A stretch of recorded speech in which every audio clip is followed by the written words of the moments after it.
Hello everyone, welcome back to my channel Indian classes में आपका हार्दिक स्वागत है। हमारा टॉपिक 9th स्टार्ट हो गया था, आनुवंशिकता एवं जैव विकास।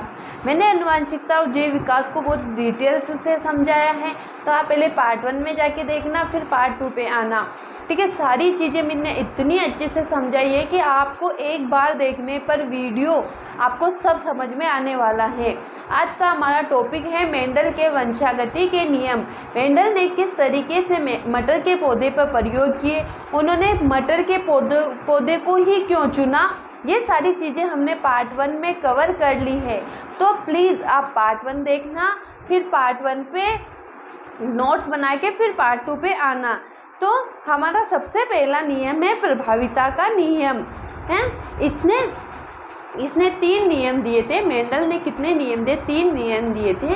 प्रभाविता का नियम, स्वतंत्र अपव्यय का नियम और पृथक्करण का नियम।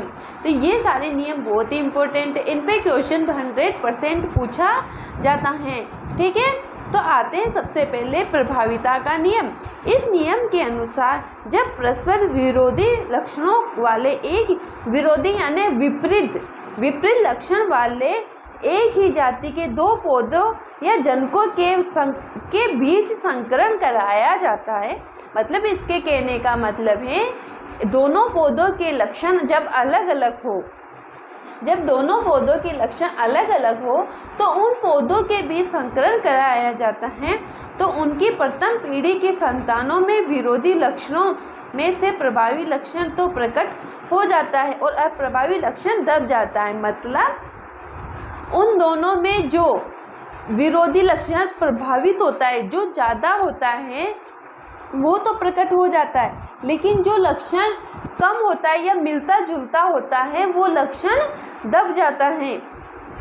इसके कहने का मतलब ये है कि जब हम अलग अलग लक्षण वाले पौधे का संकरण करवाते हैं तो जो लक्षण प्रभावी होता है वो तो प्रकट हो जाता है और जो अप्रभावी होता है वो दब जाता है, वो प्रकट नहीं होता। फिर आता है अपना पृथक्करण का नियम। इस नियम के अनुसार जब 2 विपरीत लक्षणों वाले शुद्ध नस्ल के एक ही जाति के पौधों या जनकों के बीच संकरण कराया जाता है तो इनकी प्रथम पीढ़ी F1 के पौधे संकर होते हैं और प्रभावी लक्षण को प्रकट कर देते हैं, जबकि उनकी दूसरी पीढ़ी F2 के पौधों की एक निश्चित संख्या 2:1:1 में फिर से शुरू हो जाती है। अर्थात ये लक्षण दूसरी पीढ़ी में पृथक हो जाते हैं। फिर आता है स्वतंत्र अपव्यय का नियम। इस नियम के अनुसार जब 2 जोड़ी विपरीत लक्षणों वाले एक ही जाति के पौधों के बीच परागण द्वारा एक ही साथ संकरण कराया जाता है तो उनमें विपरीत लक्षणों का जोड़ा स्वतंत्रता पूर्वक अपना प्रदर्शन करता है। इसमें प्रभावी और अप्रभावी लक्षणों का कोई प्रभाव नहीं पड़ता। इनमें तो जब 2 पौधों का संकरण करवाया जाता है तो दोनों पौधों के जो विपरीत लक्षण होते हैं वो प्रकट होते हैं। तो आज हम इतना ही करेंगे। मेंडल के प्रयोग ही पढ़े हैं अपन ने और ये बहुत ही ज़्यादा इम्पोर्टेंट है, इसलिए आप इनको पढ़ना और लिखना। आगे की क्लास में हम पूरा चैप्टर कवर करने वाले हैं। ठीक है, तो चैनल को लाइक करना है और शेयर करना और कमेंट करना है। Thank you.